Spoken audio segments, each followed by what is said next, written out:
আসসালামু আলাইকুম, জাহান কিচেন থেকে স্বাগতম। আজকে চলে আসলাম দারুণ মজার কলিজা সিঙ্গারার রেসিপি নিয়ে। কম বেশি সবাই খেয়েছেন, তবে আমি চেষ্টা করেছি একটু ভিন্ন ধরনের তৈরি করতে। আমার মতো এভাবে তৈরি করে খেয়ে দেখবেন কলিজা সিঙ্গারা এত মজা হয় কেন। অবশ্যই পারফেক্টভাবে তৈরি করতে পারবেন বাসায় এই টিপসগুলো ফলো করলে। সিঙ্গারা তৈরির শেপটা পারফেক্ট হতে হবে সেটা কিন্তু নয়, জাস্ট রেসিপিটা পারফেক্ট হলেই হয়ে যাবে। আপনারা যে কোনো শেপে তৈরি করতে পারবেন। তো আমি আমার ইচ্ছে মতো তৈরি করেছি, চলুন দেখিয়ে দিচ্ছি। প্রথমে এখানে আমি 2 কাপ ময়দা নিয়েছি, আর এই ময়দাটা দিয়ে তৈরি করব। প্রথমে দিয়ে দিচ্ছি স্বাদ অনুযায়ী লবণ, দিয়ে দিচ্ছি 1 চা চামচ কালি জিরে, আর দিচ্ছি 1 চা চামচ হচ্ছে চিনি। এই চিনিটা দেওয়াতে এই ময়দার ময়াম করাটা খুব ভালো হবে, আর স্বাদটাও ভালো লাগবে। শুকনো উপকরণগুলো খুব সুন্দর করে মিশিয়ে নেব, আর অবশ্যই পারফেক্টলি মেশাতে হবে। এই পর্যায়ে এখন আমি অ্যাড করে দেব 1 টেবিল চামচের মতো সাদা তেল। তেলটাতে আমি ডাইরেক্টলি অ্যাড করেছি, আপনারা চাইলে পানির সাথে মিশিয়ে তারপরে ডোটা তৈরি করতে পারেন, সেক্ষেত্রে কিন্তু ভালো হতে পারে ডোটা আরও তৈরিটা।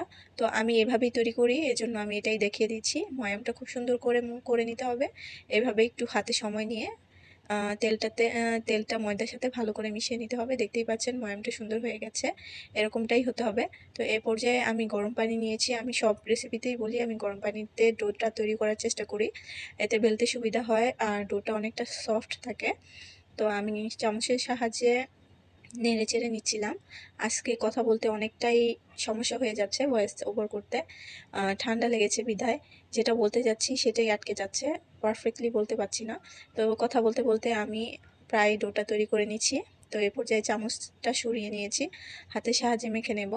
তো গরম পানি আস্তে আস্তে দিচ্ছি, আর ময়দার ডোটা সুন্দর করে তৈরি করে নিব। একবারে পানিটা কেউই দিতে যাবেন না, তাহলে বুঝতে পারবেন না কতটা পানি প্রয়োজন হয়।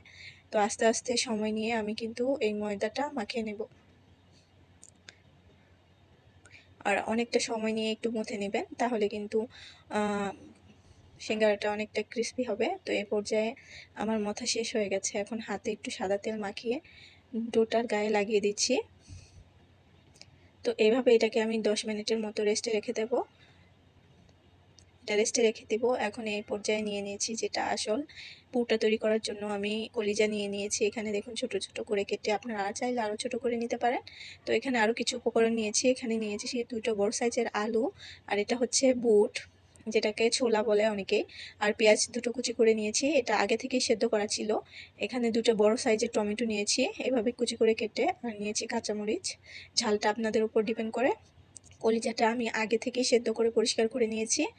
এই পর্যায়ে চুলাতে একটা প্যান বসিয়ে দিয়েছি, তেল দিয়ে দিচ্ছি। এখানে তেলের পরিমাণটা কম হলেও চলবে, একদম বেশি করা যাবে না। একটা তেজপাতার অর্ধেকটা নিয়েছি, সামান্য একটু দারচিনি আর একটা এলাচ নিয়েছি, এগুলো পরবর্তীতে উঠিয়ে নেব। এই পর্যায়ে দিয়ে দিচ্ছি পেঁয়াজ কুচি, পেঁয়াজটা আমি কিউব করে কেটে নিয়েছি, আপনাদেরও কিউব করে কাটতে হবে, কিন্তু সেটা কিন্তু নয়, আপনারা কুচি করেও কেটে নিতে পারেন, এটা জাস্ট দেখা সৌন্দর্যের জন্য আমি এভাবে কেটে নিয়েছি। পেঁয়াজটা ভেজে নেওয়ার পর এখন স্বাদ অনুযায়ী লবণ অ্যাড করে দিলাম। লবণ দিয়ে দেওয়ার পর পেঁয়াজটা আরও সুন্দর করে ভেজে নেব। এই পর্যায়ে যে টমেটোটা কেটে রেখেছিলাম সেটা অ্যাড করে দিচ্ছি। এই পর্যায়ে টমেটোটা অ্যাড করার কারণ হচ্ছে এখনকার টমেটো কিন্তু সহজে সেদ্ধ হতে চায় না, তাই আমি যেহেতু টমেটোটাকে একটু সেদ্ধ করে নরম করতে চাচ্ছি, তাই এই পেঁয়াজের সাথে অ্যাড করে দিয়েছি। এখন এটা ঢেকে আমি কিছুটা সময় সেদ্ধ করে নেব। চলে এসেছি, দেখতেই পাচ্ছেন অনেকটা পানি ছেড়েছে টমেটোটা থেকে, কিন্তু এখনও কিন্তু গলেনি, জাস্ট একটু সফট হয়েছে। দেখতেই পাচ্ছেন যেমনটা আছে ঠিক তেমনই রয়ে গেছে। তো এই পর্যায়ে আমি আরেকটু মশলা অ্যাড করছি, 1 টেবিল চামচ আদা রসুনের পেস্ট। তো আদা রসুনের পেস্টটা দিয়ে টমেটো পেঁয়াজ ভালো করে নেড়ে ভেজে নেব, আদা রসুনের কাঁচা গন্ধ চলে যাওয়া অবধি। তো ততক্ষণে কিন্তু আমার টমেটোটা আরও কিছুক্ষণ ভাজা হবে, যার কারণে সফট হয়ে যাবে, আরও নরম হয়ে যাবে। তো এখন অ্যাড করে দিলাম সামান্য পানি, একদম সামান্য একটু পানি অ্যাড করেছি।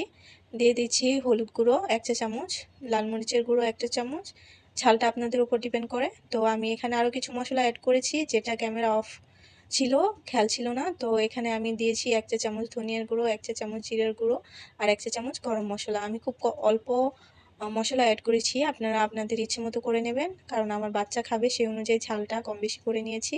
এই পর্যায়ে আমি আলুটা অ্যাড করেছি, তারপর কলিজাটা দিয়ে দিচ্ছি। এখন এটাকে আমি ভালো করে নেড়েচেড়ে মিশিয়ে নেব। কলিজাটাকে আমি আগে থেকে পরিষ্কার করে গরম পানি দিয়ে ভালো করে ধুয়ে নিয়েছি। তো এটা অলরেডি অনেকটাই সেদ্ধ ভাব রয়েছে, তো এটা বেশিক্ষণ রান্না করতে হবে না, যেহেতু পরে আমরা এটাকে আবার ভাজবো, তাই এটা খুব কম রান্নার প্রয়োজন। কথা বলতে বলতে কিন্তু আমি এটাকে নেড়েচেড়ে ভালো করে মিক্স করে নেব।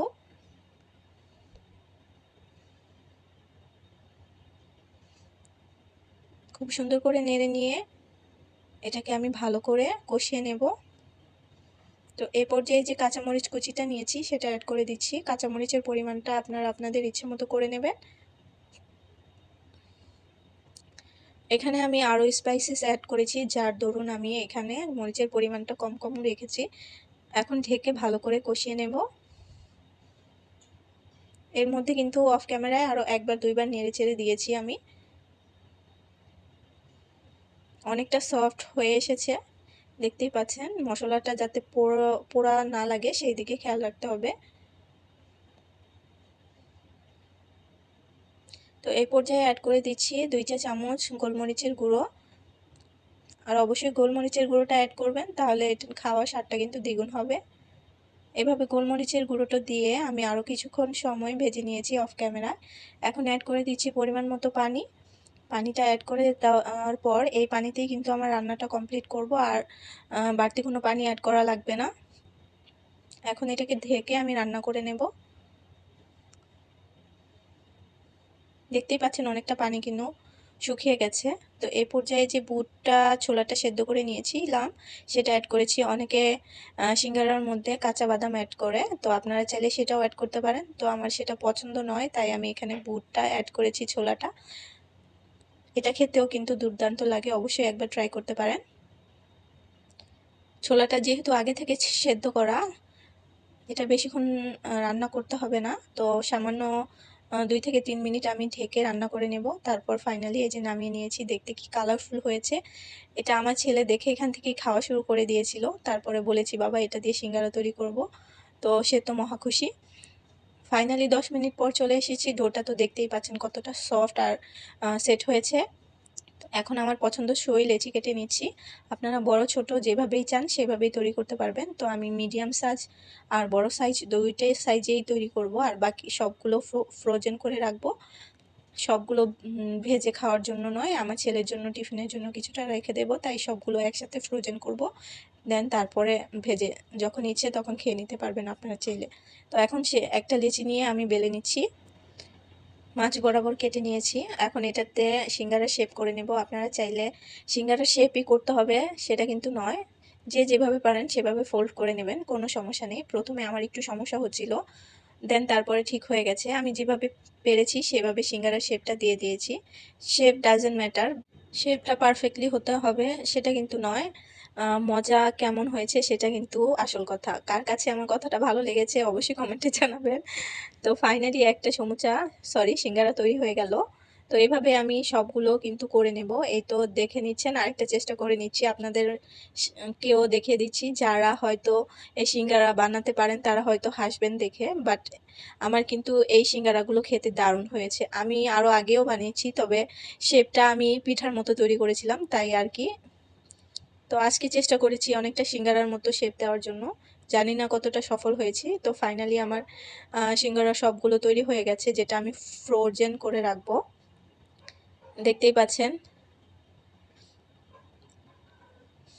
প্রথম স্টেপ এগুলি তৈরি করেছি, যেগুলি সবগুলো একসাথে ফ্রোজেন করে রাখবো আমি। দ্বিতীয় স্টেপে এগুলো তৈরি করেছি, ছোট বড় মিলিয়ে আমি ইচ্ছে মতো তৈরি করেছি, ছোটগুলো যাতে টিফিন বক্সে অ্যাড হয় তার জন্য। তো যেটা ফ্রোজেন করেছিলাম দেখুন, এই যে দেখতেই পাচ্ছেন, এটা আমি কিছুটা এখন ভেজে নেব সন্ধ্যার নাস্তার জন্য। তো একটা প্যান বসিয়ে গরম করে নিয়েছি, তেলটা কিন্তু একদম গরম করিনি, জাস্ট একটু গরম হয়েছে, দেখতেই পাচ্ছেন কতটা গরম।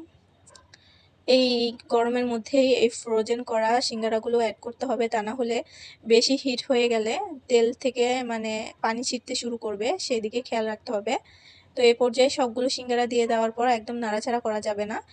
এক পিঠ ভালো করে হয়ে গেলে, যখন ভালো করে ভাজা হবে, দেন তারপরে এটা আস্তে আস্তে উল্টে দিলেই চলবে, কোনো সমস্যা নেই। আস্তে আস্তে করে উল্টে দিলেই কিন্তু হয়ে যাবে। আর এই সিঙ্গারাগুলো খেতে কিন্তু অনেক স্বাদ হয়েছিল, আপনারা বাসায় কিন্তু চেষ্টা করে খেয়ে দেখতে পারেন। দোকানের চাইতে এটা কিন্তু অনেকটাই পারফেক্ট হয়েছিল। আমার ফার্স্ট টাইম বানানো, তারপরও সবাই খেয়ে খুব বলেছে মজা হয়েছে। তো আমার সিঙ্গারাগুলো কার কাছে ভালো লেগেছে রেসিপিটা সিঙ্গারার, অবশ্যই কমেন্ট করে জানাবেন। আর কে কে এইভাবে তৈরি করেছেন প্রথমবার, কি কি মানে সমস্যা হয়েছিল অবশ্যই কমেন্টে জানাতে পারেন আমাকে, আমি অনেক উপকৃত হব। কোনো টিপস থাকলেও আমাকে দিতে পারেন। তো ফাইনালি আমি একে একে সবগুলো ভাজা হয়ে গেছে, এখন তুলে নেব। ভিডিও শেষ প্রান্তে এসে সবাইকে বলে নিচ্ছি অসংখ্য ধন্যবাদ সবাইকে। আমার নতুন একটা সমস্যা দেখা দিয়েছে, যার দরুন আমি নতুন কাউকে সাপোর্ট করতে পারছি না। কে সাপোর্ট করছে সবাইকে সময় মতো ব্যাক করে দেব, প্লিজ একটু ধৈর্য ধরবেন। তো ফাইনালি আমার হয়ে গেছে, দেখতেই পাচ্ছেন। আমি যে ক্লিপটা লিখেছিলাম সেটা ডিলিট হয়ে গেছে, তার জন্য অ্যাড করতে পারিনি। কার কার কাছে রেসিপিটা ভালো লেগেছে কমেন্টে জানাবেন। তো আজকে চলে যাচ্ছি, নতুন রেসিপি নিয়ে চলে আসবো। আল্লাহ হাফেজ।